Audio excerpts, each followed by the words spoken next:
अख्ख्या महाराष्ट्रातल्या शेळीपालन आणि कुक्कुटपालन ह्या दोन व्यवसायाचा जर विचार केला तर बीड जिल्ह्याचं महत्त्व खूप मोठं आहे। महाराष्ट्र राज्याचा सेंटर पॉईंट आहे बीड जिल्हा।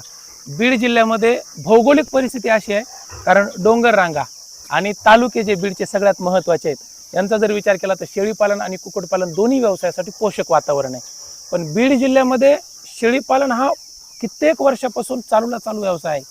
पण मुद्दा येतो योजना, शासकीय योजनेमध्ये कुठेतरी बीड जिल्हा हा मराठवाड्याच्या तुलनेमध्ये मागे पडला असं वाटतंय, माझा अंदाज आहे, कारण शेळीपालनामध्ये सगळ्या गोष्टी बघतो।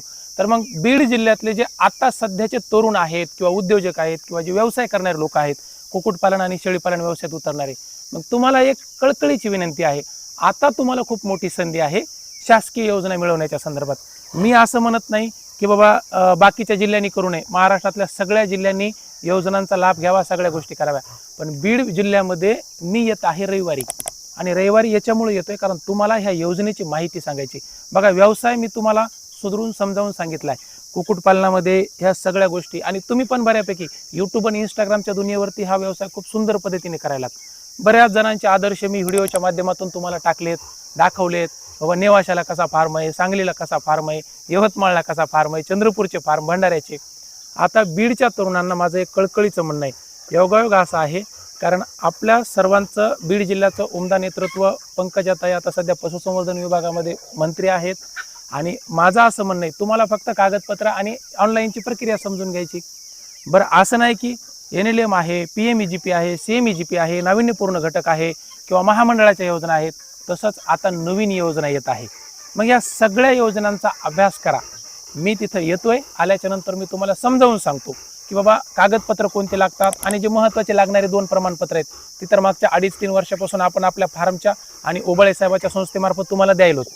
आणि विषय कसा आहे माहिती आहे का, तुम्हाला समजावून सांगणं फार महत्त्वाचं आहे। हा व्यवसाय 10 दिवस ऑनलाईन पद्धतीने मी समजावून सांगालो, कोंबड्यांना खाद्य कसं खाऊ घालायचं, सगळ्या गोष्टी असून शेळ्यांना कसं पोसायचं किंवा पाळायचं। बरं, आपण प्रॅक्टिकल महाराष्ट्रामध्ये जाऊन 12 ठिकाणी 12 जिल्ह्यामध्ये घेतलेत। मग यावेळेसचा रविवार आपण बीडसाठी राखीव ठेवलेला आहे। बीड जिल्ह्यातल्या तरुणांना माझं असं म्हणणं आहे, तुम्ही एकदा या, बघा, आवडलं, तुम्हाला व्यवस्थित वाटलं तर ह्या व्यवसायात उतरा। हे सगळ्यांसाठी नाहीये, पण महाराष्ट्रातल्या 15 ते 20% लोकांचा ह्या कुक्कुटपालन आणि शेळीपालन व्यवसायाकडे कल मोठा आहे। आणि मित्रांनो, एक गोष्ट सांगू का, भविष्यामध्ये हा असा व्यवसाय आहे, लॉकडाऊन पडू द्या, जागतिक युद्ध होऊ द्या, आर्थिक मंदी येऊ द्या किंवा कसलीही परिस्थिती होऊ द्या, दुनिया पालथी जरी झाली तरी बी कोणी जेवढे वाचतील तेवढे बी अंडे आणि कोंबडे किंवा बकरे खाणारच आहेत। म्हणजे मार्केटची अंड्यांची, चिकनची आणि मांसाची भूक ही कायमस्वरूपी राहणार आहे, आणि तुम्ही व्यवसाय म्हणून निवडताय तर या व्यवसायाला भविष्य खूप चांगलं आहे। सोन्याचे तरी दर खाली येतात, परंतु कोंबडीच्या, अंड्यांची किंवा चिकनची येतात। फक्त व्यवसाय व्यवस्थित करावा लागतो, आणि ह्या व्यवसायाला आर्थिक पाठबळ, आता तुमच्याकडं किंवा महाराष्ट्रामध्ये परिस्थिती सध्या अशी की कोणाकडे शिल्लक जास्त पैसा नाहीये, म्हणून योजना मिळाव्यात। मग ह्या योजनेसाठी काय लागते, कसं लागते ते सांगायला येत आहे। हा व्यवसाय समजून घ्या। बीड जिल्ह्यातल्या लोकांना भेटायला मी येतोय मुद्दाम।